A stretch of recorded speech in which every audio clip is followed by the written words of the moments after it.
ini keluar, dan begitu keluar ternyata di toilet sebelah ini nggak ada siapa-siapa. Jadi dinding toilet yang ada di samping itu seperti digaruk-garuk, seperti dibuat mainan. Tiba-tiba ada suara perempuan yang kayak manggil gitu, sus, sus, sus. Bismillahirrahmanirrahim. Assalamualaikum warahmatullahi wabarakatuh. Sobat Kembara Sunyi dimanapun teman-teman berada. Pada kesempatan kali ini saya akan bercerita tentang pengalaman yang dialami oleh Sobat Kembara di kampusnya yang angker. Nah, untuk teman-teman yang sedang menonton tayangan ini dan belum subscribe, yuk subscribe sekarang juga agar kami lebih bersemangat lagi dalam membuat konten terbaru di Kembara Sunyi. Dan untuk teman-teman yang telah mendukung kami sejauh ini, kami ucapkan terima kasih banyak. Semoga Allah yang membalas kebaikan teman-teman sekalian.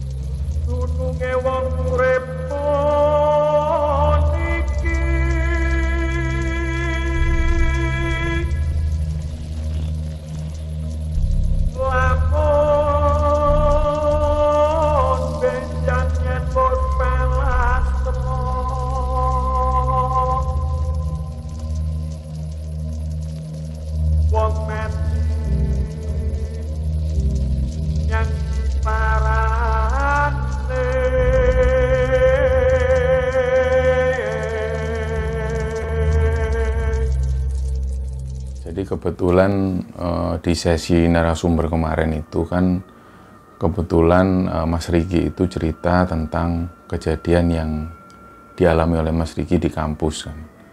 Nah kok pas kebetulan kampusnya Mas Riki itu juga kampusku juga.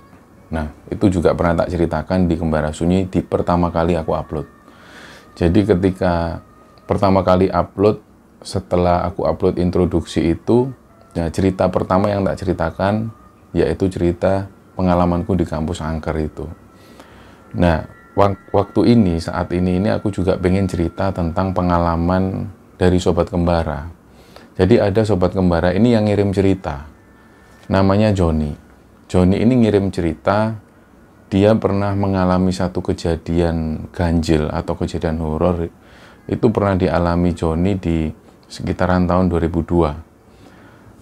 Dan pada saat Joni kirim cerita ini, ada email lain. Jadi selang beberapa bulan ada email lain yang masuk, namanya Susi. Kebetulan dia cerita tentang pengalaman mistis yang dialami di kampus juga, tapi tahunnya yang berbeda. Si Susi ini mengalami satu kejadian horor di kampus di sekitaran tahun 2016. Nah, Joni ini mengalami satu kejadian horor di kampus di tahun 2002. Tapi yang bikin sama adalah mereka ini kampusnya sama, di kampus yang sama. Tak coba diceritakan yang pengalamannya Joni dulu. Jadi Joni ini merupakan seorang mahasiswa yang kuliah di Surabaya. Ada satu kampus di Surabaya itu yang cukup terkenal, nama kampusnya di bilangan Surabaya Timur itu. Jadi Joni kuliah di sana di tahun 2002. Nah, pada satu ketika, singkatnya, Joni ini punya satu orang sahabat namanya Jack. Ini nama panggilan semua. Jadi, kemana-mana selalu bareng. Dan pada satu ketika itu, si Jack ini bilang ke Joni, John, nanti kuliah sore hari itu nggak ada, ditiadakan. Nah, Joni sempat tanya ke Jack itu, loh, kenapa kok ditiadakan? Kok tumben? Baru kali ini kuliah ditiadakan. Padahal dosen ini terkenal dosen sering aktif dan nggak masuk, pasti masuk terus. Joni ini sempat heran juga dengan informasi itu. Jadi Joni sempat tanya ke Jack, aku nggak percaya Jack, kamu pasti bercanda. Enggak, ayo coba lihat tadi, informasi ada. Jadi begitu mereka lihat bareng, ternyata ada pengumuman kalau kuliah pada sore itu ditiadakan tanpa menyebutkan alasannya kenapa. Akhirnya mereka, ya wes lah, kalau gitu kita balik kos aja lah Jack. Ya wes kita makan dulu aja. Jadi di depan kampus mereka itu ada deretan warung-warung. Mereka biasa makan di situ, langganan mereka di situ. Jadi Jack sama Joni ini menuju ke warung itu untuk makan, dan kebetulan di situ ada satu security yang lagi makan. Security ini biasanya jaga di pos gerbang di depan kampus mereka. Jadi pas kebetulan lihat satu security itu, Jack ini langsung spontan tanya, "Pak, kok itu kuliah semua ditiadakan, itu kenapa emangnya?" Lah pas security pas lagi makan itu agak kaget juga mendengar pertanyaan dari Jack. "Loh, sampean ini nggak tahu ta, Mas?" "Loh, kenapa, Pak?" "Loh, ada pembunuhan, Mas, sampean ini gimana sih?" "Loh, kapan?" "Tadi pagi itu ada pembunuhan di sana, di lantai 9. Lah Jack sama Johnny yang dengar langsung dari security ini juga kaget. "Di mana, Pak?" "Di lantai 9. "Iya, di lantai 9. Lah Johnny langsung bisik-bisik ke Jack. "Jack, bukannya kelasnya kita itu di lantai 9 ya?" "Iya." "Itu siapa, Pak? Ceritanya gimana?" "Itu perempuan itu loh, Mas, yang dibunuh. Jadi dia ini ditemukan mati di dalam toilet gitu loh. Tapi nggak tahu, ini masih diselidiki sama polisi. Jadi makanya kenapa ditutup, itu di toilet ini sudah ditutup garis polisi dan nggak boleh siapapun masuk di sana. Makanya kuliah ini ditiadakan." "Oh alah." Lah akhirnya mereka pun makan. Setelah makan itu Johnny sama Jack ini mau menuju ke kos-kosannya. Ketika sampai di kos itu mereka pun ngobrol masalah ini. "Lah ya John, siapa yang kira-kira dibunuh itu? Jangan-jangan teman seangkatan kita, jangan-jangan teman sekelasnya kita." Jadi mereka ini saling berdiskusi satu sama lain karena mereka ini nggak tahu informasi yang persis terjadi itu apa. Sebenarnya ada apa, siapa yang dibunuh, mereka nggak tahu. Yang jelas Johnny sama Jack ini tahu kalau ada pembunuhan dari satu security ini. Akhirnya selepas maghrib, si Johnny ini bilang ke Jack, "Jack, aku kok penasaran ya Jack, gimana kalau kita naik ke atas lantai 9 aja?" Lah Jack ini bilang ke Johnny, "Wis ojo ngawur, ojo aneh-aneh, aku nggak mau gitu ah. Ngambil resiko kamu itu, apalagi di sana itu masih ada garis polisi. John, wis jangan aneh-aneh, wis ayo habis ini kita ke warkop aja lah. Habis itu setelah warkop kita tidur aja lah." Lah Johnny ini terus diam. Nggak lama kemudian Johnny bilang lagi, "Jack, ayo Jack, temenin aku Jack. Kita bawa satu senter, kita naik ke atas. Aku pengen ngerti tok di mana sih tempat lokasi dia ini, cewek ini meninggal di mana." Enggak mau John, aku John. "Ayo Jack, aku minta tolong Jack, aku ini penasaran." Nah, si Johnny ini memang karakter orangnya sangat penasaran sekali dengan hal-hal yang dia pengen tahu banget sesuatu, dia harus tahu. Jadi sekali lagi Johnny ini ngerayu Jack. Sampai di sekitar jam 7 malam akhirnya Jack ini mau. "Gini ya John, kamu tak antar, tapi nanti kalau ada apa-apa aku lari lebih dulu ya. Karena aku ini penakut John." "Udahlah yus, gak apa-apa wis, ayo." Mereka pun jalan menuju ke gedung itu. Jadi gedung ini punya lantai 10. Jadi lantainya sampai 10 dan kejadian pembunuhan itu ada di lantai 9. Nah kebetulan lift ini hanya berfungsi di lantai-lantai genap. Jadi kalau kita pengen ke lantai 9, kita harus berhenti di lantai 8 dan naik lebih dulu, atau kita naik ke lantai 10 terus kita turun tangga ke lantai 9 itu.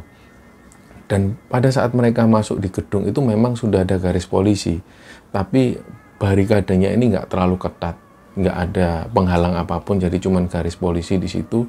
Pas dilihat sama Johnny, di kanan kiri ini memang sepi.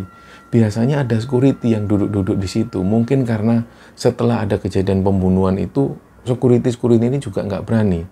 Jadi Johnny ini juga ngerasa biasanya itu memang ada security yang jaga, tapi kok malam ini sepi ya Jack. Lah Jack ini mulai panik wajahnya. Waduh, security aja takut John, masa kita mau naik ke atas? Nggak apa-apa, udah ini kesempatan kita naik, mumpung nggak ada security. Akhirnya Johnny sama Jack ini ngelewati garis polisi itu, mereka mulai naik, dan kebetulan lift ini memang masih aktif. Di jam 7 itu lift masih aktif, mereka pun mencet tombol, nggak lama kemudian lift ini kebuka, mereka pun masuk, dan mereka langsung mencet lantai 8. Lift ini pun naik. Dan pada saat lift ini buka di lantai 8, ini suasana ini sudah mulai nggak enak sama sekali. Suasana ini sepi dan nggak ada satu orang pun di situ. Jadi pas Johnny sama Jack ini keluar dari lift, mereka langsung naik ke lantai 9. Nah begitu sampai lantai 9, jadi posisinya ini lift ada di tengah, di sebelah kanan lift ini toilet laki-laki, di sebelah kiri toilet perempuan. Jadi begitu Joni sama Jack ini naik ke lantai 9 itu, mereka ini langsung melihat di depan toilet perempuan itu dibatasi garis polisi dan ditumpuk-tumpuk seperti meja dan kayu di sana. Jadi seolah-olah memang sengaja ditutup supaya nggak ada orang yang bisa masuk di sana. Nah begitu sampai di lantai 9 itu, pas ngelihat garis polisi, pas melihat meja ditumpuk segala macam itu, si Joni sama Jack ini sempat agak ragu juga mau masuk. Karena suasananya ini memang benar-benar ngeri dan benar-benar gimana kalau kita melihat ada satu lokasi bekas pembunuhan dan pembunuhan ini baru aja terjadi di hari itu. Jadi benar-benar Joni sempat bilang lagi ke Jack, Jack, ayo Jack ikut masuk sama aku ya. Aku nunggu sini. Enggak, aku nggak berani Jack. Kita masuk bareng aja. Coba sini. Jadi mereka masuk, terus garis polisi ini coba ditarik pelan, meja ini disingkirkan pelan-pelan supaya dia bisa masuk.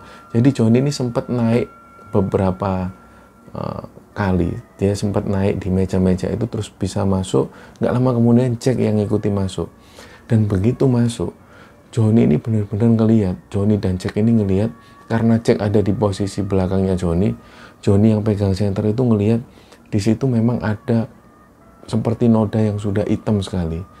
Dan ketika Joni ini center lebih jelas, lebih dekat lagi, kelihatan banget kalau noda hitam ini adalah noda bekas darah yang sudah mengering. Jadi begitu ngerinya, jadi sampai di tembok-tembok itu ada bekas cipratan-cipratan darah yang sudah kering itu. Nggak lama kemudian, Jack ini langsung bilang ke Joni, John, ayo John, udah pergi John, udah cukup John. Ngeri John di sini John. Dan bau anjir itu masih terasa banget di situ. Jack ini lagi-lagi ngajak Joni, John, ayo John, udah John, nggak usah lama-lama John. Joni pun mundur pelan, mereka pun keluar. Nah begitu mereka mau turun tangga, si Joni ini seperti mencium bau parfum perempuan. Jadi ada bau parfum perempuan yang wangi sekali. Nah Joni otomatis langsung manggil Jack. Si Jack langsung noleh ke Joni, kamu bau parfum cewek nggak? Enggak, kamu jangan nakut-nakutin John. Aku bau parfum cewek, wangi banget, kamu nggak bau? Enggak John, kamu jangan nakut-nakutin John gitu. Enggak, serius, coba kamu ke arah sini. Jadi Jack ini dekat ke arah Joni dan benar pada waktu itu Jack ini juga mencium parfum cewek yang wangi banget. Ayo John, kita turun John, turun John. Mereka pun turun di tangga dan sampai di lantai 8 itu memang kondisinya sudah nggak seserem yang di lantai 9. Waktu itu Joni ini bilang ke Jack, aku tak ke toilet sebentar ya. Kamu tunggu di sini. Loh, aku tak turun aja, aku nggak mau di sini nggak mau nungguin kamu. Enggak, kamu tungguin di sini sebentar, aku mau ke toilet sebentar. Ya wis, jangan lama-lama ya. Jadi Jack nunggu di depan toilet. Joni ini masuk ke toilet laki-laki yang ada di lantai 8. Begitu masuk seperti biasa, pas begitu masuk di toilet ini, Joni ini ngerasa kayak Jack ini ngikut di belakangnya. Loh, kok Jack ngikut? Tapi dibiarin aja, terus Joni ini masuk ke toilet. Dia di situ mulai kencing dan denger kalau ada yang masuk di toilet sebelah. Krek, buka pintu masuk. Nah awalnya Joni ini mikir, oh ini Jack mungkin. Karena tadi begitu Joni masuk toilet, ini kayak seolah Jack ini ngikuti dari belakang. Jadi belum ada curiga sama sekali. Nggak lama kemudian, Joni ini setelah selesai melakukan aktivitas kencingnya itu, Joni ini keluar. Dan begitu keluar, ternyata di toilet sebelah ini nggak ada siapa-siapa. Lah pada waktu itu juga Joni ini seperti merinding sekali. Dan ketika Joni ini jalan keluar, ternyata Jack ini sudah nggak ada di situ. Dan cepet-cepetan Joni ini langsung mencet lift, dia turun. Begitu turun di bawah, di depan gedung itu, Jack itu ada di bawah pohon lagi nunggu di situ. Loh Jack, kamu ini udah turun dari tadi? Iya, aku tadi sebenarnya nunggu di depan, nunggu kamu. Tapi aku ngerasa suasana atau hawanya itu benar-benar nggak nyaman. Makanya aku langsung turun. Terus Joni bilang, loh Jack, yang ngikuti di belakangku tadi siapa Jack? Loh nggak tahu emangnya kenapa? Loh tadi pas aku masuk toilet itu, ada sosok yang tak kira ini kamu, tingginya seukuran kamu, dia ngikuti di belakang. Dan aku jelas-jelas dengar itu kalau dia ini masuk di toilet sebelahku. kok pas aku keluar dari toilet ternyata nggak ada siapa-siapa di situ. Dan ternyata kesaksianmu kalau kamu turun lebih dulu, terus tadi itu siapa? Johnny bilang gitu. Makanya John, udahlah kita nggak usah melakukan hal inilah. Udah kita balik ke kos, supaya kita nggak ngalami kejadian-kejadian yang aneh gitu loh.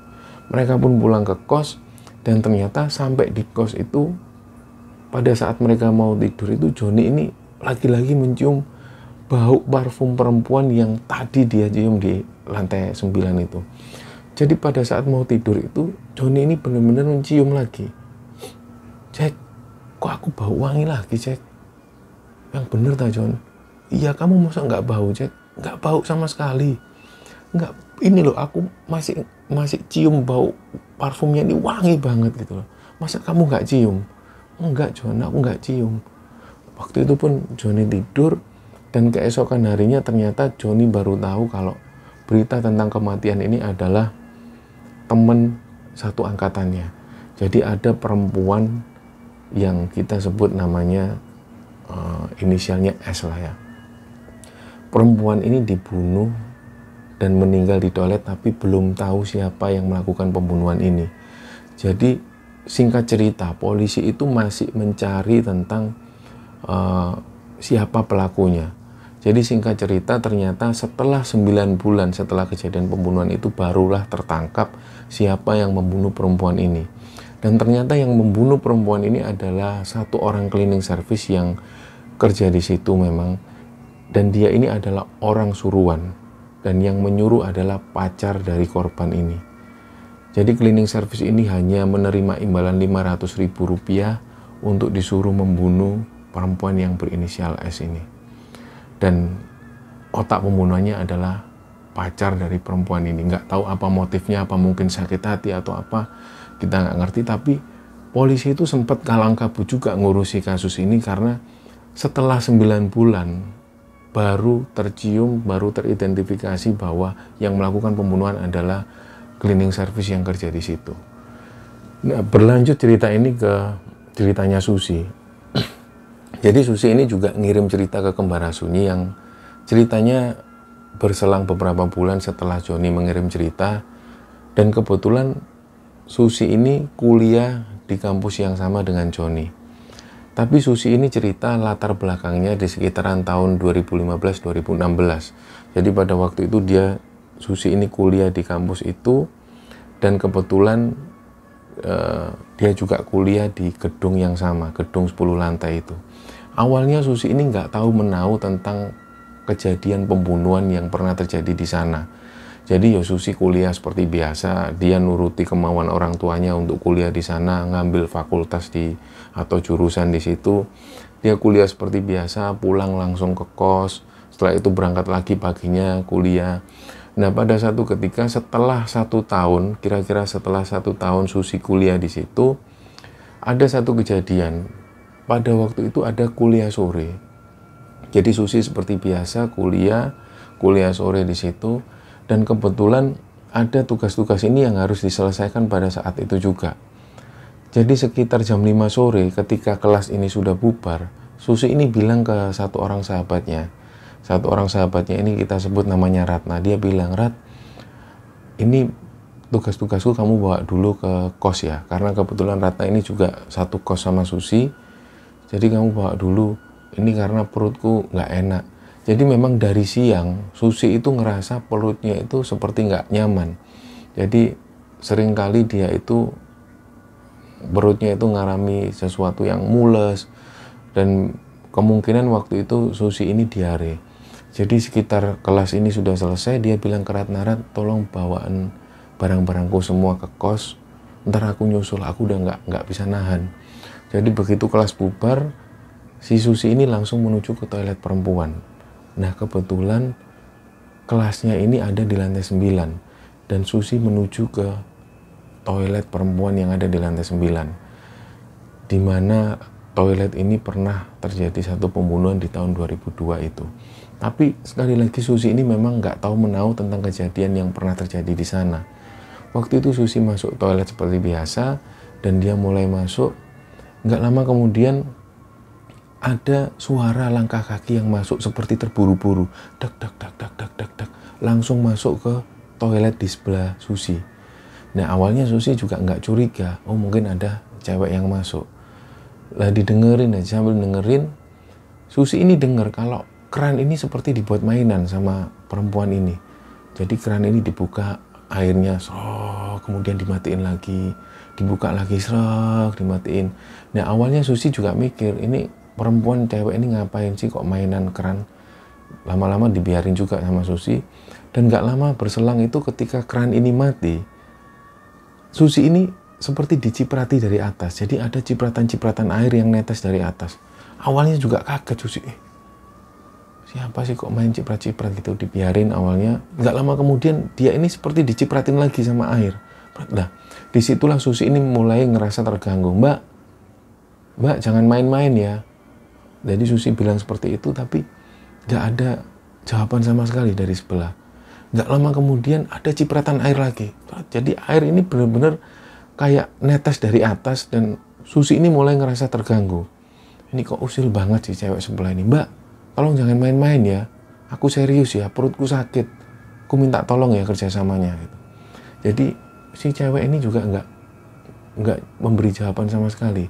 Nggak lama kemudian ketika Susi masih ada di dalam toilet itu, jadi dinding toilet yang ada di samping itu seperti digaruk-garuk, seperti dibuat mainan. Lah saking keselnya Susi itu, langsung Susi ini ngedor di dinding sebelah itu. Dok, dok, hei, jangan main-main. Gitu. Terus diem. Nggak lama kemudian dia ini mainan lagi kayak. Disitulah Susi mulai kesel, brak, hei, kamu kurang ajar, kamu tuh nggak, aku ini perutku sakit, kamu gangguin terus. Nggak lama kemudian setelah beberapa menit setelah Susi ini selesai, Susi pun keluar, ingin memastikan ini siapa sih di samping ini. Dan betapa kagetnya Susi begitu ngeliat ternyata di samping ini nggak ada siapa-siapa. Dan yang bikin dia merinding itu ketika Susi ini ngeliat, dia ini tiba-tiba mencium bau parfum perempuan yang wangi sekali. Kok bau parfum, padahal nggak ada siapapun di sini. Jadi dia ini benar-benar ngerasa seolah ada yang lewat. Jadi kita tahu kalau ada orang yang lewat dan dia pakai parfum, pasti baunya tercium yang tertinggal. Lah, seolah-olah itu seperti itu. Seperti itulah Susi ini ngerasa, langsung merinding pada waktu itu. Dan dia ini cepet-cepetan keluar. Begitu keluar dari toilet, Susi ini juga kaget, loh, kok udah sepi. Padahal dia itu ngerasa kayak seolah-olah baru beberapa menit gitu. Dan begitu Susi ini lagi-lagi kaget, dia ngelihat jam, ternyata itu sudah jam 7 malam. Duh, kok udah jam 7 malam dan suasana ini sudah mulai sepi. Dan begitu Susi ini mau turun, ternyata lift ini sudah nggak aktif. Mulailah dia ini panik dan dia mulai turun tangga. Dan pada saat mau mendekati di lantai 8 itu, tiba-tiba ada suara perempuan yang kayak manggil gitu loh. Sus, sus, sus. Dia ini ngerasa kok ada yang jahilin aku, ada yang ngusilin aku ini. Karena dia tahu namaku. Susi bilang gitu. Dia ini kayak ngerasa dipanggil namanya. Sus, sus, sus. Samar-samar kayak gitu. Nah, ketika di lantai 8 itu, Susi langsung lanjutkan turun ke lantai 7. Begitu seterusnya sampai di lantai 5 itu, dia ini mulai ngerasa capek. Apalagi perutnya itu masih ngerasa nggak nyaman kan. Dia merasa capek, terus perutnya masih nggak enak. Dia turun lagi pelan-pelan sampai di lantai 4 itu, tiba-tiba ada yang bisikin dari telinga kiri itu. Hati-hati ya. Bisikin seperti itu. Nah, otomatis langsung Susi itu merinding, bulu kuduknya merinding, dia itu turun sambil lari. Sampai begitu di depan gedung itu, dia ini lari ke pos security, dia bilang, Pak, kenapa kok udah dimatiin sih Pak? Loh, mbaknya ini dari mana Mbak? Aku tuh dari lantai 9, padahal aku tadi lo kelas bubar itu jam 5. Terus aku masuk ke toilet, kok tiba-tiba udah sepi, aku keluar. Lah security lihat, lo ini kan sudah jam setengah 8 Mbak.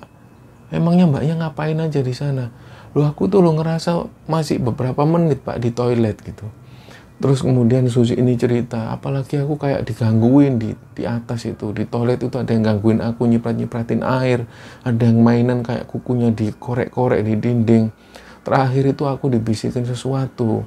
Nah, security itu dengerin semua. Ada 3 security di situ yang cuma dengerin Susi sambil melongo. Serius Mbak? Iya Pak, masa aku bohong Pak? Ini Mbaknya mau kemana? Aku mau pulang ke kos, soalnya temanku udah pulang lebih dulu. Mau diantar apa enggak? Nggak usah Pak, aku pulang sendiri Pak. Nah, nggak lama kemudian Susi pun pulang. Begitu sampai di kos itu, Susi ini cerita ke temannya, ke Ratna ini, bahwa kejadian yang dia alami pada waktu itu. Nah, Ratna sendiri bilang ke Susi, kamu sendiri kok lama Sus? Aku coba telepon ke HP-mu juga nggak aktif. Nah, aku juga panik, bingung, mau balik ke kampus kok juga nanggung, jadi tak tungguin. Lama sampai jam 7, aku rencananya kalau kamu jam 8 belum balik, aku balik ke kampus. Nah, Susi itu cerita semua tentang kejadian yang dialami di lantai 9 itu. Terus di toilet. Akhirnya Ratna itu cerita, Sus, kamu itu emang nggak tahu ya, kalau di kampus kita itu pernah ada satu kejadian pembunuhan. Dan itu di lantai 9. Ya di toilet perempuan itu. Loh, kok kamu nggak pernah bilang ke aku? Bahkan ini kita sudah hampir 1 tahun kuliah di sini, kamu kok belum pernah cerita ke aku, Rat, gitu. Ya tak kira kamu udah tahu, kan beritanya itu benar-benar viral pada waktu itu. Ada cewek yang dibunuh, ternyata yang bunuh itu cleaning service-nya dan disuruh oleh pacarnya sendiri. Nah, waktu itu berita ini memang heboh, tak kira kamu sudah tahu. Lah, Susi itu cuman diem gitu. Loh, itu memang kejadiannya di lantai 9, Susi bilang gitu. Iya, di lantai 9, di toilet lantai 9. Aku tadi itu ngerasa memang banyak yang gangguin aku. Terus sampai terakhir itu aku dibisikin, hati-hati ya, bilang gitu. Lah, Ratna yang dengerin itu juga merinding kan. Jadi keesokan harinya Susi ini nggak berani masuk kuliah. Dia ini masih trauma dengan kejadian yang dialami. Ternyata ketika Susi ada di dalam kos itu, ada di kos ini, kejadian ini belum selesai. Ternyata antara sadar dan nggak sadar, waktu itu Susi tidur, dia ini seperti mencium parfum perempuan lagi. Dia mencium bau wangi parfum perempuan malam itu, dan tiba-tiba Susi ini sadar, ini kok kayak yang tak cium di lantai 9 waktu aku ditakutin itu. Dan Susi ini tetap mengabaikan, dia coba tidur lagi. Gak lama kemudian Susi ini seperti dengar ada suara perempuan yang masuk dari kamarnya. Nah, awalnya Susi ini bilang, masa ini Ratna? Tapi Susi nggak berani lihat ke arah belakang. Dia tetap mau melanjutkan tidur, dan perempuan ini jalan pelan-pelan seperti mengarah ke kasurnya Susi. Nggak lama kemudian perempuan ini seperti tidur di samping Susi. Nah, Susi ini tetap nggak berani lihat ke arah belakang, tapi sambil manggil, Ratna, ini kamu, Rat. Tapi si cewek yang di belakang ini nggak jawab sama sekali. Gak lama kemudian Susi ini coba beranikan diri noleh ke belakang, dan ternyata benar. Ada perempuan itu yang ngadep ke arah atap sambil matanya melotot gitu. Dia ini sambil... Nah, Susi waktu itu antara sadar dan gak sadar. Dia ini ngerasa ini mimpi atau enggak. Dia ini ngelihat perempuan ini di atas kasurnya dan sambil ngelihat ke arah atas atap gitu. Dengan nafas yang tersengal-sengal gitu. Nah, Susi ini kemudian lari, dan dia baru sadar ketika dia di luar kamar. Jadi begitu dia di luar kamar, dia baru sadar, ini kejadian apa lagi. Langsung dia menuju ke kamarnya Ratna. Dia kedor-kedor pintunya, Rat, aku mau tidur sini, Rat. Udah besok tak ceritain. Akhirnya besok paginya diceritakanlah ke Ratna tentang kejadian yang dialami Susi waktu itu. Nah, akhirnya setelah kejadian itu, si Susi ini nggak berani lagi kencing atau melakukan aktivitas di toilet di lantai 9 itu. Sampai kemudian 4 tahun setelah itu Susi lulus, dan kemudian cerita ini dibagikan di Kembara Sunyi. Jadi yang menarik di sini, cerita yang dikirimkan oleh Joni dan juga cerita yang dikirimkan oleh Susi ini adalah orang yang berbeda, dengan latar belakang yang berbeda, tapi mereka pernah kuliah di kampus yang sama. Kampus ini ada di Surabaya, dan memang pernah ada satu kejadian pembunuhan di kampus tersebut. Jadi semoga kisah ini bisa menghibur teman-teman, bisa diambil kesimpulan dan bisa diambil hikmah oleh teman-teman sekalian. Terima kasih, mohon maaf kalau ada salah-salah kata. Wassalamualaikum warahmatullahi wabarakatuh.